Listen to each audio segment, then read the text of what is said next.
I'll pay for it. This is my money, not the store. Imagine a man standing at a busy grocery register, dressed in a worn-out jacket and wrinkled pants. He's just realized he forgot his wallet. Behind him, a woman in designer clothes is screaming, calling him a homeless waste of time, while the manager moves in to kick him out. But then, the young cashier does something that makes the entire store go dead silent. She reaches into her own pocket and pulls out her last $20, her lunch money for the next 4 days, and pays for his food. She has no idea she just handed $20 to a man worth $3.7 billion. And what he's about to do next isn't just a thank you, it's a legendary payback that will change her life forever. Stay tuned, because you won't believe who this man actually is.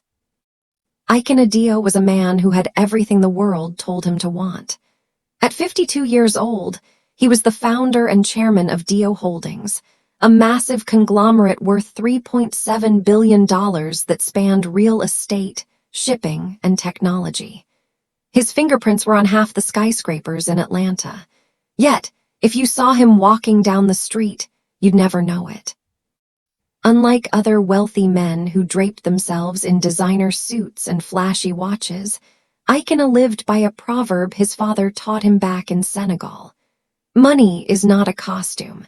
A man who needs the world to see his wealth has nothing else to show. Ikenna had come to America at 19 from a small fishing village, a boy who had never seen a building taller than 3 stories. He built his empire on the wisdom of his parents.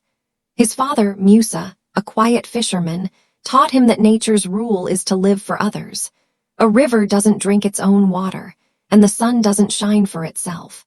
His mother, Fatu, who sold fish at the market, taught him how to read a person's soul in 30 seconds. Watch how a person treats someone who can do nothing for them, she told him. That is who they truly are. But despite his billions, Ikenna's heart was heavy with a loneliness that his beautiful home in Druid Hills couldn't fill. He didn't want a trophy, wife, or a business arrangement. He wanted a partner who loved the fisherman's son, not the billionaire. He had tried 3 times in 15 years, and each time he was met with betrayal. Celine, the ambitious one, vanished the moment his shipping company lost $200 million in a single quarter. Monique stayed for 2 years, only for Ikenna to discover she was stealing $450,000 to fund her ex-boyfriend through a fake charity. Adna, the humble nurse, was the worst. He found a secret prenuptial agreement she had drafted before he even proposed, guaranteeing her $50 million if they divorced. After Adna, Ikenna stopped trying. He buried himself in work and his foundation, but the silence of his empty house echoed. One evening, a phone call from his 81-year-old mother in Senegal changed everything. She told him about a dream where he was standing in a market, starving, because he kept walking past the small, humble stalls to look at the expensive ones. "You are looking for love in the wrong places, my son," she warned. "Stop looking at the gala. Stop looking at the boardroom. Love hides in plain sight." When Ikenna asked how he would know when he found it, her answer was simple yet profound. "You will know because she will give you something she cannot afford to lose, and she will do it without being asked." Those words haunted Ikenna for 3 days. On the 4th day, he devised a plan that his driver, Siku, thought was madness. He would go to an ordinary place, dress in ordinary clothes, and carry no money, no cards, and no ID. He wanted to see what happened when he was just a man who couldn't pay for rice and bread. "Nobody looks twice at an ordinary man in a grocery store," Ikenna told Siku. "That's the whole point." On a busy Saturday morning, Ikenna transformed. He put on wrinkled khaki pants, a faded blue button-down, and an old brown jacket. He looked in the mirror and saw a man worth nothing to the world of status, a man who was nobody special. He chose the Fresh Mart on Cascade Road in southwest Atlanta, a neighborhood of regular people living regular lives. He grabbed a basket and walked the aisles, picking up the basics: rice, dried beans, cooking oil, onions, and tomatoes. As he approached the checkout, the store was packed with tired people just trying to get home. He chose Register 4. He didn't know it yet, but he was about to meet the two women who would define the rest of his life. One was a predator of status, and the other was the small stall his mother had seen in her dream. The test was about to begin. The air in the Fresh Mart was thick with the scent of floor wax and overripe bananas. It was that peak Saturday afternoon rush where the fluorescent lights seem a little too bright, and every shopping cart has at least one wobbly, squeaking wheel. Ikenna stood in the queue for Register 4, his small basket containing nothing but the essentials for survival: rice, beans, oil, and bread. To anyone passing by, he was just another tired face in a sea of shoppers. But the woman directly behind him was making sure everyone knew she was somebody. Her name was Chiamaka, though she insisted her friends call her Mama Kai. At 45, she was the regional manager for a beauty supply chain, and she carried that title like a shield and a spear. She was draped in labels she could barely afford, sporting an expensive weave and acrylic nails that tapped incessantly against the handle of her cart. To Chiamaka, the world was divided into two groups: the winners in the Lexus lane and the losers holding them up. "Excuse me," she snapped, tapping Ikenna's shoulder with a sharp, polished nail. "The express lane is over there. This line is for people who are actually buying things." Ikenna looked down at his 6 humble items. "I think this line is fine," he replied softly. Chiamaka let out a theatrical huff, the kind that signaled to the entire store that she was being victimized by someone's incompetence. She pulled out her phone and put it on speaker, broadcasting her conversation to the entire aisle. "Girl, you won't believe where I am," she loudly told her friend Zara. "Standing in line at this cheap grocery store. There's this man in front of me. Looks like he just crawled out of a I don't even know, and he's taking forever." Ikenna felt the heat of the store's collective gaze. He felt the sting of her words, but he remained anchored. He was waiting for the person at the front of the line. He was waiting for Nneka. Nneka Obi was 26 years old, and she was the human embodiment of the quiet earth. She wore no makeup, no jewelry except a thin silver cross, and her hair was cut short and natural.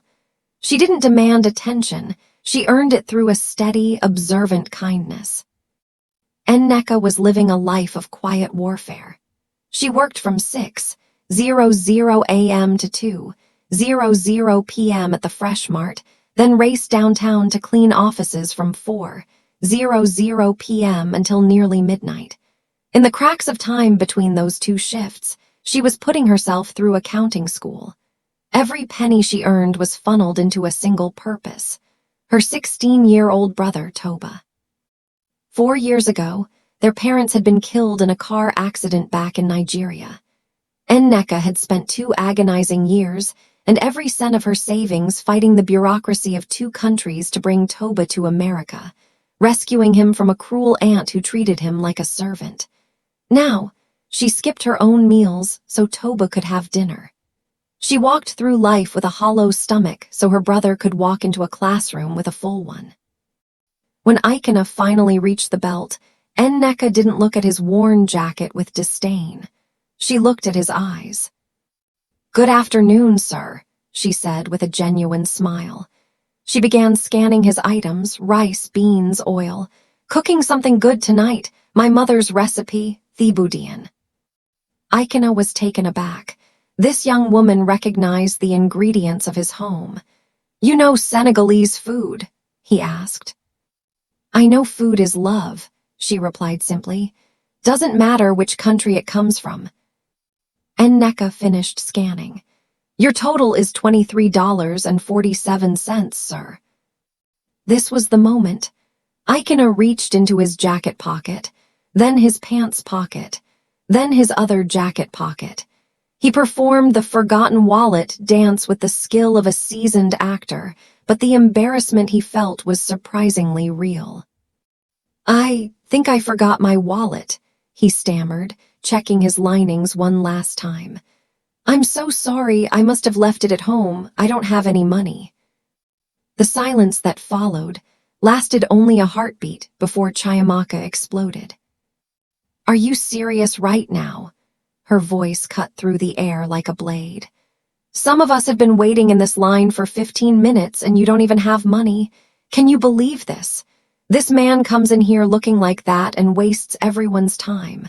What is this, a homeless shelter?" The store manager, Gerald, a nervous man who hated conflict, rushed over. "Sir, if you can't pay, I'm going to have to ask you to step aside," he said, trying to manage the growing scene. Ikenna stood there, the center of a storm of judgment. He looked at the shoppers in line. They shifted their feet, looked at their phones, or stared at him with cold, impatient eyes. Not one person reached out. Not one person offered $1. Until Nneka spoke. "I'll pay for it." The register area went still. Gerald blinked in confusion. "Nneka, you can't do that. Store policy." "I'm not using the store's money," she interrupted, her voice quiet but firm. "I'm using mine." She reached into the pocket of her work apron and pulled out a crumpled $20 bill and some loose coins. This was her lunch money. This was the only cash she had to her name for the next 4 days until her paycheck arrived. She knew exactly what this meant. 4 days of hunger. 4 days of water instead of a meal. She smoothed the bill out on the counter and counted the coins. $23.47 exactly. She slid the money into the register, bagged Ikenna's groceries, and handed them to him with the same warm smile she had given him before the trouble started. "Here you go, sir," she said. "You have a good evening." Ikenna stared at her, his heart hammering against his ribs. He had spent years being tested by women who wanted his billions, but he had never been tested by a woman who had nothing and gave it away anyway. "Why did you do that?" he asked, his voice barely a whisper. "You don't even know me." Nneka shrugged. "Simple, you were hungry, you needed food, I had money. It's not complicated." "But that was your lunch money," Ikenna pressed. "I've skipped lunch before," she said, her eyes steady. "I'll survive. Besides, my mama always said, the hand that gives is the hand that receives." I believe that. Behind them, Chiamaka sneered. "Well, that was your money to waste, I guess, but some of us aren't stupid enough to throw money at strangers." Ikenna looked at Nneka one last time, his eyes burning with unshed tears. He picked up his bags and walked toward the exit, but at the door, he stopped. He looked back at Register 4, then at the security camera, then at the black Mercedes pulling up to the curb outside. The experiment was over. The lesson was about to begin. Ikenna Dio stood at the automatic glass doors of the Fresh Mart, his hands gripping the plastic bags containing the rice and beans Nneka had just bought for him. Outside, the afternoon sun hit the pavement, but inside, the atmosphere was frozen in a mixture of Chiamaka's smug satisfaction and Nneka's quiet sacrifice. Ikenna took a deep breath. He had seen enough. He had felt the sting of judgment and the warmth of true, selfless grace. He turned around and walked back to Register 4. The shoppers in line grumbled.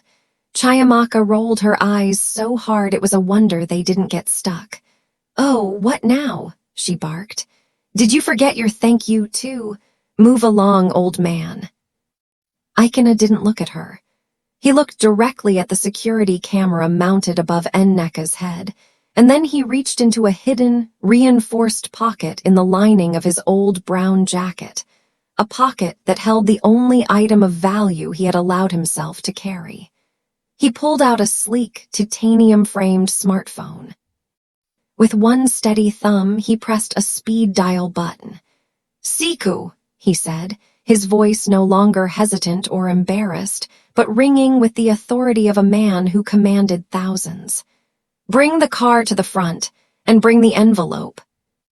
30 seconds later, the low, powerful hum of a precision engine vibrated through the store's glass front. A jet-black Mercedes S-Class, polished to a mirror finish, glided into the fire lane. Siku, Ikenna's loyal driver, stepped out. He was no longer the casual companion from the parking lot. He was dressed in a sharp, tailored black suit that screamed professionalism. The store went dead silent. The sound of a falling penny would have echoed like a gunshot. Siku walked through the automatic doors, his stride purposeful, and stopped in front of Ikenna. He bowed his head slightly and handed Ikenna a high-quality leather envelope. "Thank you, Siku," Ikenna said. Ikenna turned to Nneka, whose eyes were now the size of saucers, her hands still resting on the edge of the register she had just used to save him. He opened the envelope and pulled out a heavy, embossed business card. He placed it gently on the counter between them. "My name is Ikenna Dio," he said, his voice calm and resonant. "I am the founder and chairman of Dio Holdings." He paused, letting the name sink in, a name that was synonymous with the very skyline of Atlanta. "And I own this building." A collective gasp rippled through the aisles. The manager, Gerald, felt his knees go weak. Chiamaka's face went from a mocking sneer to a ghostly, sickly pale in less than a second. "I own the shopping center across the street," Ikenna continued, his gaze sweeping over the frozen crowd. "I own 14 commercial properties in this zip code alone." Ikenna finally turned his gaze toward Chiamaka. She looked as though she wanted to melt into the floorboards. "I came here today with no wallet on purpose," Ikenna said, his words directed at her, but heard by everyone. "I wanted to see what would happen when a man couldn't pay for the most basic things, rice and bread. I wanted to see who would help and who would judge." He stepped closer to the counter, his presence suddenly filling the entire room. "You judged," he said to Chiamaka. "You saw a man you thought was beneath you, and you treated him like trash because you thought it was safe to do so." Chiamaka opened her mouth to speak, to apologize, to backtrack, but no sound came out. Her important life and her important phone calls suddenly felt like ash. Then Ikenna looked at the rest of the shoppers in line. "And the rest of you? You watched. You stayed silent while a man was humiliated for the crime of being poor." Heads bowed in shame. The quiet of shame that had settled over the store earlier now deepened into a heavy, suffocating weight. Finally, he turned back to Nneka. His expression softened instantly. "And you," he whispered, "you make minimum wage. You work 2 jobs. You are struggling to put yourself through school. And yet when a stranger, a man who appeared to have nothing to give you in return, couldn't pay, you didn't hesitate." Tears began to track down Nneka's face. She looked at the crumpled $20 bill still sitting in the register drawer. "You didn't calculate," Ikenna said. "You didn't ask what was in it for you. You gave me your lunch money, the only cash you had for the next 4 days, just so I wouldn't go hungry." He reached out and touched the $20 bill. "My mother told me I would find real love when someone gave me something they couldn't afford to lose. Nneka, this $20 bill is worth more to me than every skyscraper I have ever built, because it was given with a heart that is truly rich." The silence was broken by a single, sharp sound. A clap. The elderly man who had been standing behind Chiamaka began to applaud, his eyes bright with tears. Then the mother with the 2 children joined in. Then the young bag boy at the end of the belt. Within seconds, the entire Fresh Mart was erupting in a standing ovation. It wasn't an ovation for the billionaire. It was an ovation for the girl at Register 4, who had reminded them all what it meant to be human. Amidst the noise, Chiamaka stood shrinking, her designer bag feeling like a lead weight on her arm. wishing the earth would open up and swallow her whole. She had come into the store to feel superior, but she was leaving as the smallest person in the room. Ikenna looked at Nneka, ignoring the cameras that several shoppers had already pulled out to film the scene. He saw her trembling hands and the shock in her eyes. He knew this was only the beginning. The test was over, but the story of $23.47 was just starting. "Nneka," he said, over the roar of the applause. "Can I take you for coffee? I'd like to hear the rest of your story." Nneka looked at the clock, then at her humble uniform, and then into the eyes of the man she had thought was a starving stranger. "I can't," she whispered, her voice still shaky. "I have my second job in 2 hours. I clean offices downtown." Ikenna smiled, a real fisherman's son smile. "Then I will wait. Tell me when you are free and I will be there." As Ikenna Dio stepped into the back of his Mercedes, the world inside the Fresh Mart was already vibrating with the aftershocks of his revelation. But the real explosion was happening online. A young college student at the back of the line had captured the entire exchange on her phone, from Chiamaka's cruel mockery to Nneka's quiet sacrifice, ending with the arrival of the black sedan and Ikenna's booming declaration of ownership. She posted the video with the caption, "Y'all, the man at Register 4 just bought the whole building."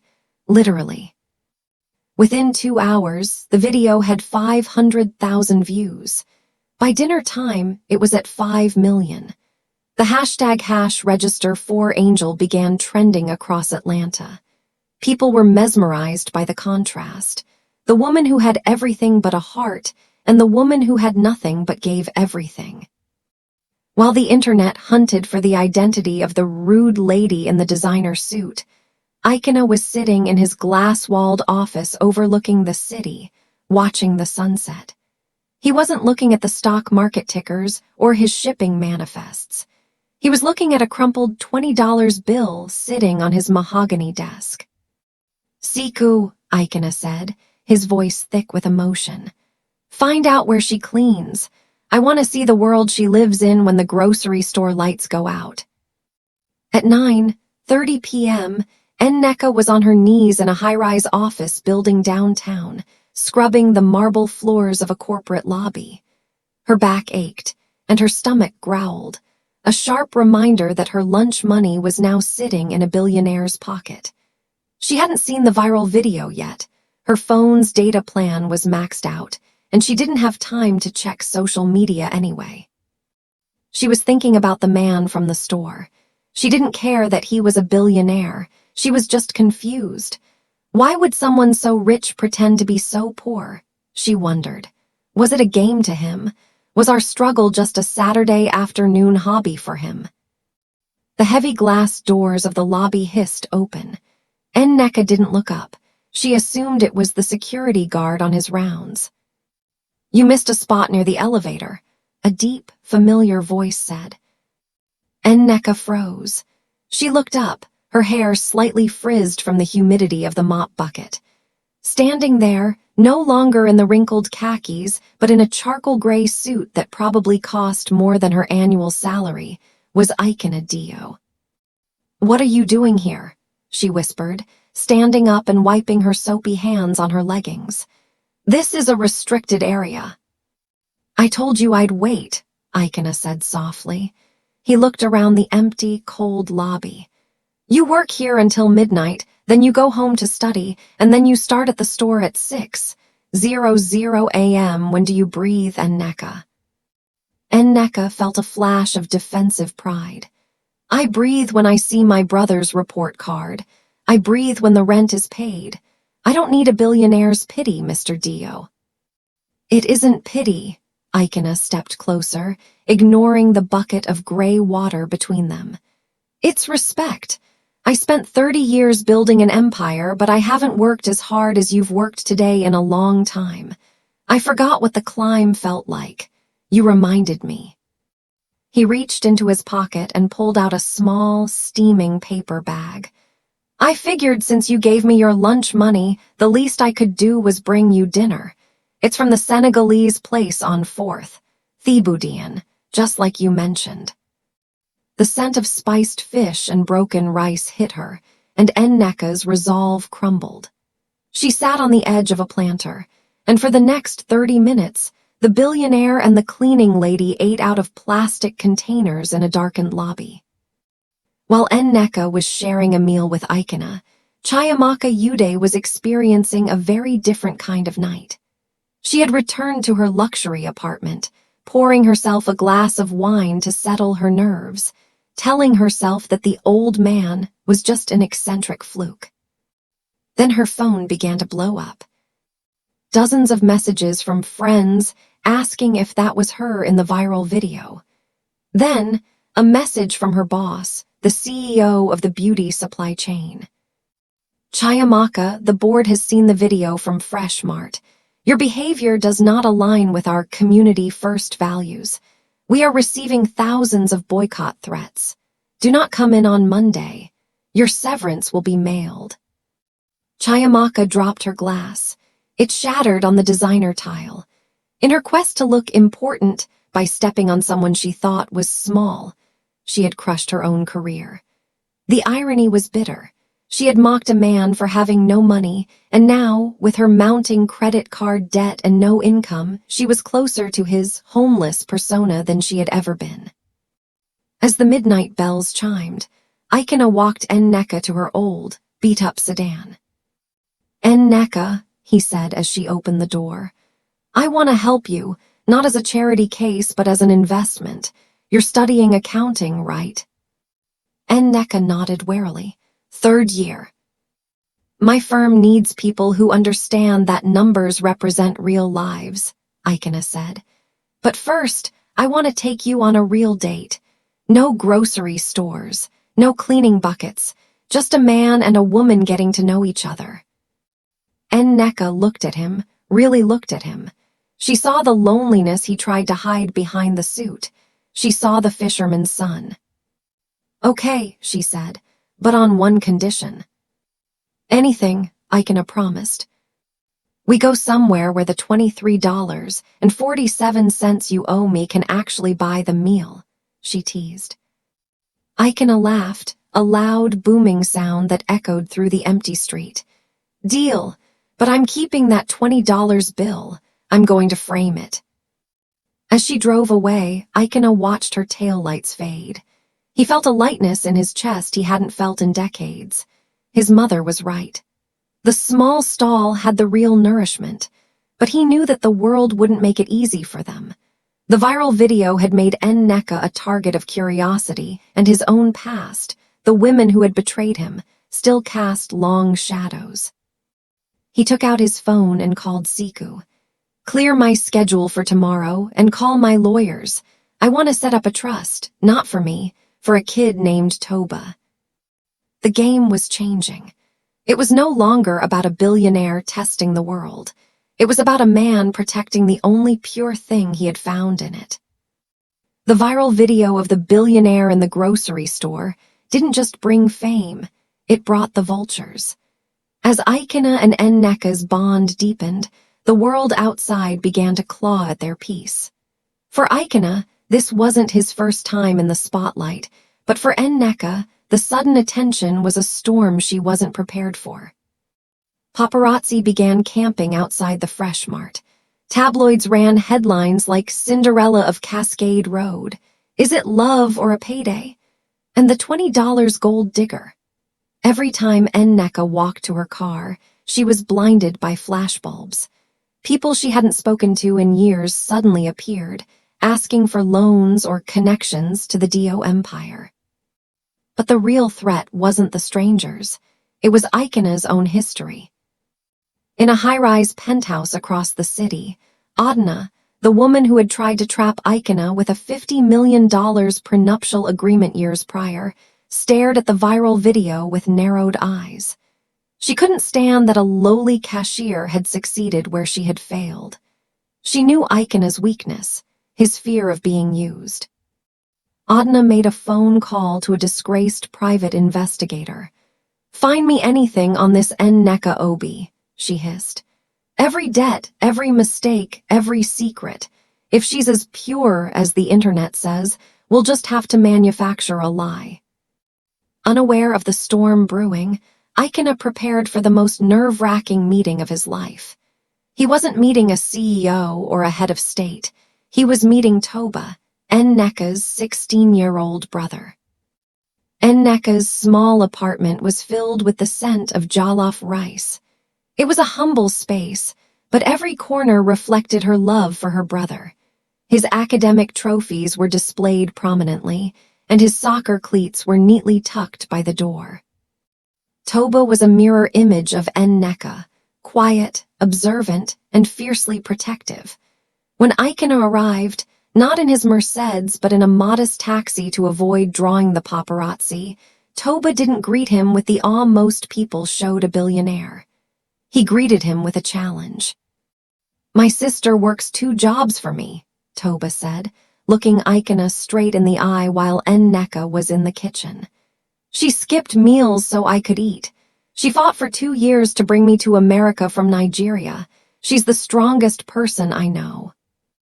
Ikenna nodded respectfully. "I know she is, Toba." "Then you should know," Toba continued, his voice dropping an octave, "that if you are just playing a game, if this is just a social experiment to you, you should leave now. She's not a character in a story. She's my life." Ikenna felt a surge of admiration. He reached into his pocket and pulled out a small, old photograph. It was a picture of himself as a young boy in Senegal, standing by his father's fishing boat. "I grew up with holes in my shoes, Toba," Ikenna said. "I know what it's like to protect the only person who believes in you. I'm not here because of a video. I'm here because your sister saw me when I was invisible. I don't want to change who she is. I want to build a fortress around her so she never has to be afraid again." The tension in the room broke. Toba saw the fisherman's son in Ikenna's eyes. For the first time, he smiled. "Okay, Mr. Dio, but if you hurt her, I'm an accounting major. I'll find a way to bankrupt you." Ikenna laughed, a genuine hearty sound. "I believe you would." The evening was perfect until a knock came at the door. It was a delivery courier. "Package for Ms. Nneka Obi," the man said. Nneka opened the box to find a stunning, vintage Chanel handbag worth at least $10,000. Inside was a note. "To the girl who knows how to play the game, welcome to the club. A friend." Ikenna's face went cold. He recognized the handwriting. It was Adna's. The poison worked instantly. Ikenna's old insecurities flared up. How did Adna know where Nneka lived? Was Nneka in contact with his ex? Was this all a setup to humiliate him again? "Nneka, where did this come from?" Ikenna asked, his voice suddenly sharp, the billionaire's suspicion returning like a ghost. Nneka looked at the bag in confusion. "I don't know, I've never seen this before. Who is a friend?" "This bag belongs to a world you shouldn't know yet," Ikenna said, his eyes scanning her face for any sign of a lie. "Is there someone else you've been talking to? Someone who told you about my past?" Nneka's heart sank. She realized that despite everything they had shared, Ikenna's wealth was a wall between them. He was so used to being hunted by greed that he was starting to see a predator in her. "Ikenna," she said, her voice trembling not with fear but with disappointment. "Look at me. I'm the girl who gave you $20 when I had nothing. Do you really think I'd trade that for a handbag? If you don't trust me after that, then you haven't been looking at me at all. You've just been looking at your own reflection in my eyes." She handed the bag back to him. "Take it. Give it to your friend. I have a shift at the office to clean." Ikenna stood in the small hallway, the expensive bag feeling like a heavy curse in his hand. He watched Nneka pick up her cleaning bucket and walk toward the door. He realized he had just failed the very test he had set for the world. He had let his fear of being used override his ability to see the truth. He looked at Toba, who was standing by the window, his arms crossed, his face a mask of disappointment. "I messed up, didn't I?" Ikenna whispered. "My sister doesn't have a price, Mr. Dio," Toba said quietly. "You're the billionaire. You should know the value of something that can't be bought." Ikenna walked out into the night, but he didn't go to his mansion. He went to his office and called his head of security. "I want to know exactly who sent that bag, and I want a full sweep of Adna's recent contacts. If she touched this, I want her out of this city by morning." But as he sat in the dark, he realized that clearing his past wasn't enough.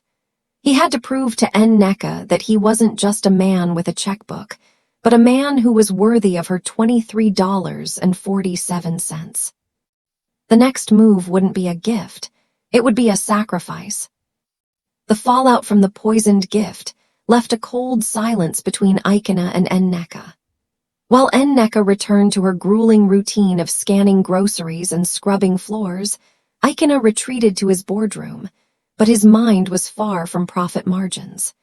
He realized that to win back Nneka's trust, he had to stop acting like a billionaire protecting an asset and start acting like a man protecting his heart. He decided to make a public stand.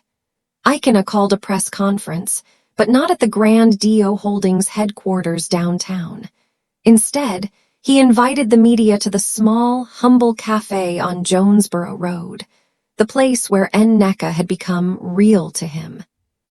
Standing before a sea of cameras and reporters who expected a corporate announcement, Ikenna spoke with a vulnerability that stunned the city.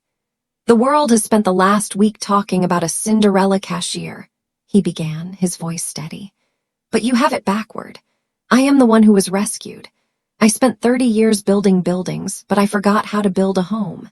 Nneka Obi didn't just give me $23.47. She gave me a compass back to my own soul." He looked directly into the lead camera, knowing Nneka would see it. "To those trying to tear her down with lies or expensive bribes, you are wasting your time. You cannot buy a woman who has already proven she can survive with nothing." While Ikenna was declaring his devotion to the city, Nneka was facing a different kind of pressure. Adna, the woman who had sent the handbag, wasn't finished. She arranged a meeting with Nneka under the guise of a legal representative. They met in the very office building Nneka cleaned at night. Adna, draped in silk and smelling of expensive perfume, slid a check across the table. The amount was $500,000, more money than Nneka would earn in 20 years of cleaning. "Ikenna is a collector, Nneka," Adna said, her voice dripping with artificial sympathy. "Right now, you're his favorite new ordinary item, but he'll get bored. He always does. Take this money. Go back to Nigeria. Give your brother the life you've dreamed of. Don't wait for the day Ikenna realizes you don't belong in his world." Nneka looked at the check. She thought about the 2 years she spent fighting immigration lawyers. She thought about the nights she went to bed hungry so Toba could eat. $500,000 was the end of every struggle she had ever known. Slowly, Nneka picked up the check. She looked Adna in the eye, the same way her mother used to look at dishonest fish sellers in the market. Then, she tore the check into tiny, white pieces. "You think I'm poor because I don't have money," Nneka said quietly. "But you're the one who is starving.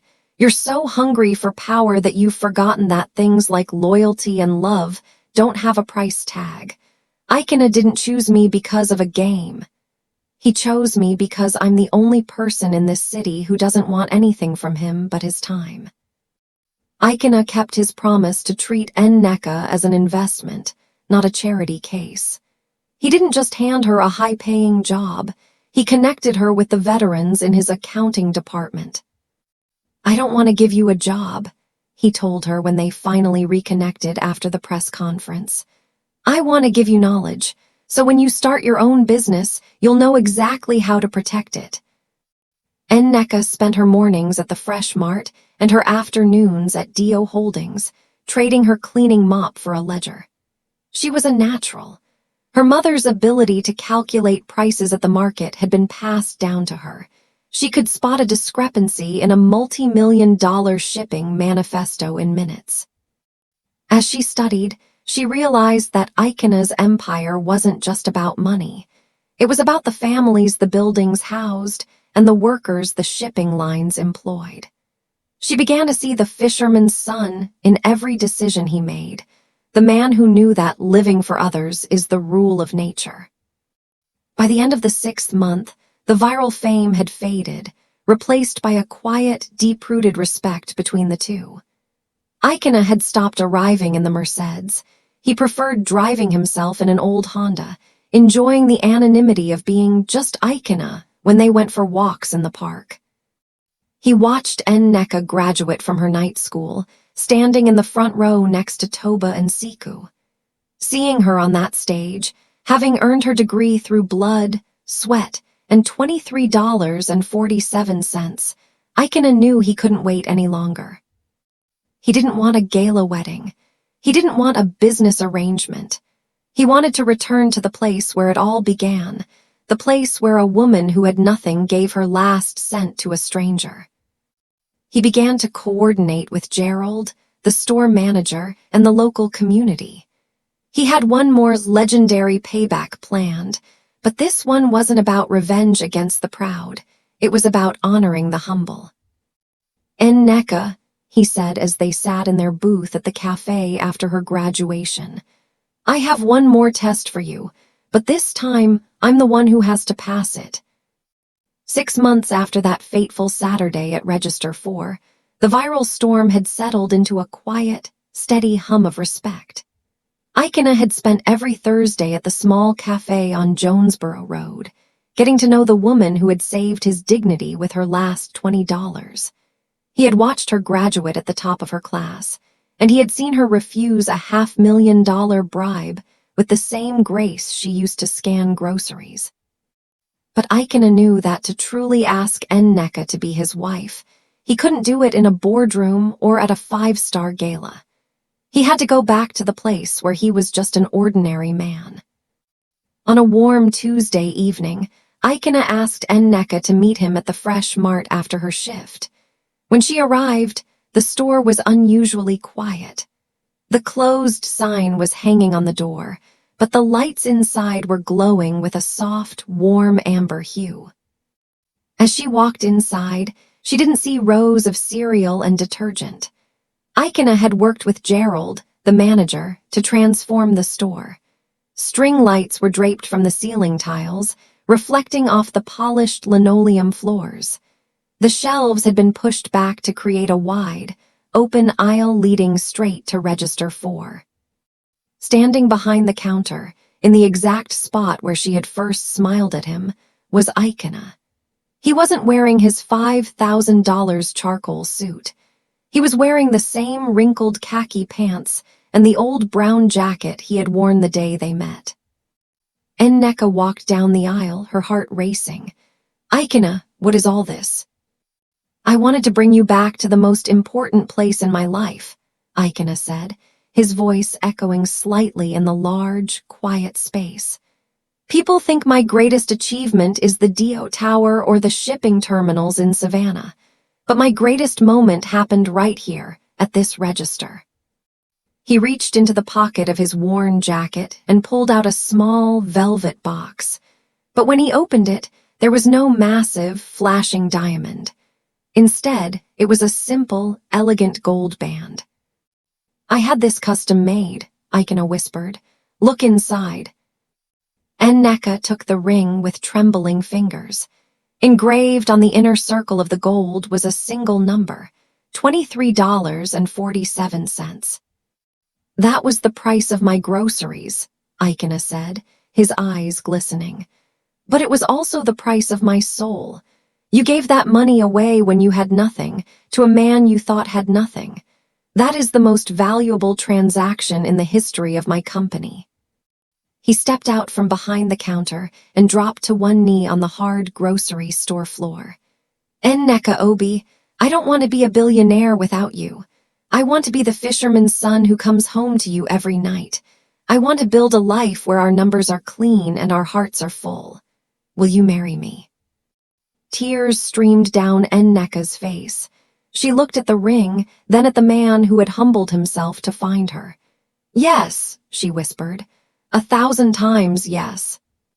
3 months later, the wedding of the century didn't take place at the Ritz-Carlton. It took place at the Fresh Mart on Cascade Road. They rented the store for a Sunday evening and invited only 50 people. The store employees who had witnessed her kindness, regular customers like the elderly man who had first started the applause, Toba, and Siku. The aisles were lined with white flowers, and the altar was set up right at Register 4. When Nneka walked down the produce aisle in her simple white dress, there wasn't a dry eye in the building. Ikenna's mother, Fatu, watched via a video call from Senegal, her 81-year-old face beaming with joy. "You found her, my son," she cried. "The small stall with the real nourishment. You finally stopped walking past." When it came time for the vows, Ikenna didn't promise her a life of luxury. "Ikenna Dio, I take you, Nneka Obi, to be my wife," he said, holding her hands over the scanner bed. "I don't promise you diamonds. I promise you rice and beans and bread. I promise you the things that matter. I promise you truth." Nneka smiled through her tears. "I, Nneka Obi, take you, Ikenna Dio, to be my husband. I promise to love the fisherman's son, not the billionaire. And I promise to always have $23.47 in my pocket, just in case." The store erupted in cheers. The same standing ovation that had started 6 months earlier, but this time, it was for a beginning, not an ending. As the reception began, with a feast of Thibodean served on long tables in the bakery section, a figure appeared at the back of the store. It was Chiamaka. She looked nothing like the Mama Kai who had screamed at Ikenna months ago. Her expensive weave was gone, replaced by simple braids. Her designer suit was replaced by a plain, worn outfit. She had lost her job, her car, and her pride. She stood at the edge of the celebration, looking like she wanted to run away. But Nneka saw her. Nneka didn't call security. She didn't point and laugh. She walked over to the woman who had once called her stupid for helping a stranger. "You're late for the food, Chiamaka," Nneka said softly. "There's a seat right next to the bag boy. He's going to be a doctor one day. You should get to know him." Chiamaka began to sob. "I don't deserve to be here. I was so horrible to you. I was everything wrong with the world." Nneka reached out and took her hand. "We all have bad days, sister, but it's never too late to change. Come and eat." As Chiamaka sat down to eat the food of the people she once looked down upon, she realized the final lesson of Ikenna's experiment.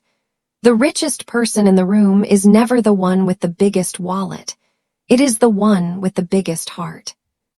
The wedding at the Fresh Mart wasn't the end of Ikenna and Nneka's story.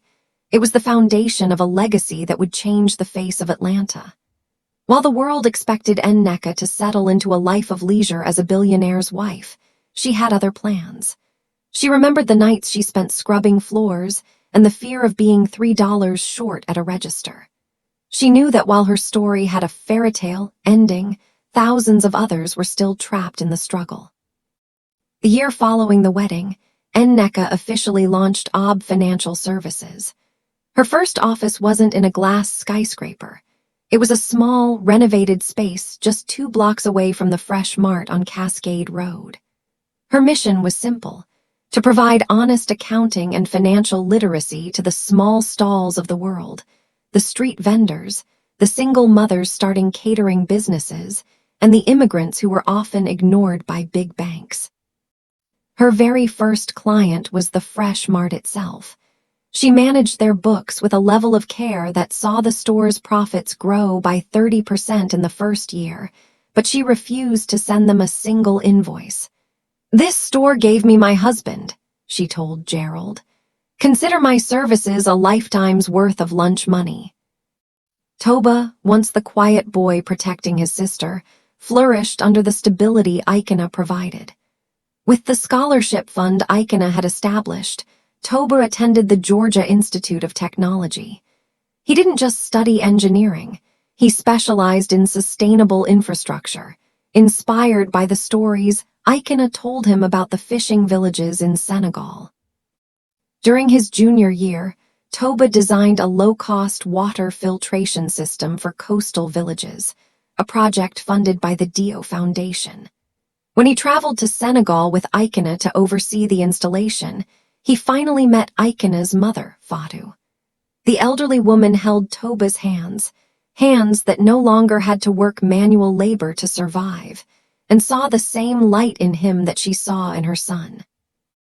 Toba eventually became the chief technology officer of a new branch of Dio Holdings, but he never forgot his sister's struggle. He personally oversaw a program that provided technical training to youth in Southwest Atlanta, ensuring that the next generation of builders didn't have to wait for a billionaire to notice them to have a chance at a future. Perhaps the most surprising part of the legacy was the fate of Chiamaka. After Nneka showed her mercy at the register, Chiamaka's heart underwent a total transformation. She realized that her obsession with status and importance had left her completely alone. She took an entry-level job as a cashier at a different Fresh Mart. For the first year, it was a penance. She forced herself to look every customer in the eye, to learn their names, and to offer help before it was asked. She became the most beloved employee at her branch. When a customer was short on cash, Chiamaka didn't roll her eyes. She reached into her own pocket, remembering the woman at Register 4 who had done the same for her. Nneka eventually heard of Chiamaka's progress and reached out. She didn't offer her a high-paying executive role, but she did offer her a position as a community liaison for OB Financial Services. Chiamaka's job was to go into the neighborhoods and find the people who were too proud or too scared to ask for help, the people she used to call homeless and disgraces. She became the bridge between the struggle and the solution. On their 5th wedding anniversary, Ikenna and Nneka returned to Senegal to visit the village where Ikenna's father, Musa, had fixed nets with scarred hands. They sat by the river, watching the sunset over the water. "My father used to say that a river does not drink its own water," Ikenna whispered, repeating the proverb that had guided his life. "A tree does not eat its own fruit. The sun does not shine for itself." Nneka leaned her head on his shoulder. "And the richest person in the room is never the one with the biggest wallet. It's the one with the biggest heart," Ikenna finished. They had built an empire of billions, but their true wealth was measured in the lives they had touched. The students who now had books, the vendors who now had shops, and the hearts that had learned that kindness is the only currency that never loses its value. Ikenna looked at Nneka, the woman who had given him something she couldn't afford to lose without being asked. He realized that his mother's dream had come true perfectly. He had stopped looking at the expensive stalls and found the real nourishment in the small one.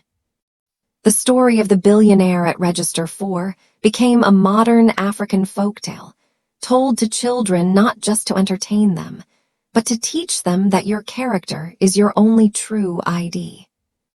Next time you are standing in a long line, feeling tired and impatient, and the person in front of you is fumbling for change or realizes they've forgotten their wallet, don't judge. Don't sigh. Don't look at your watch.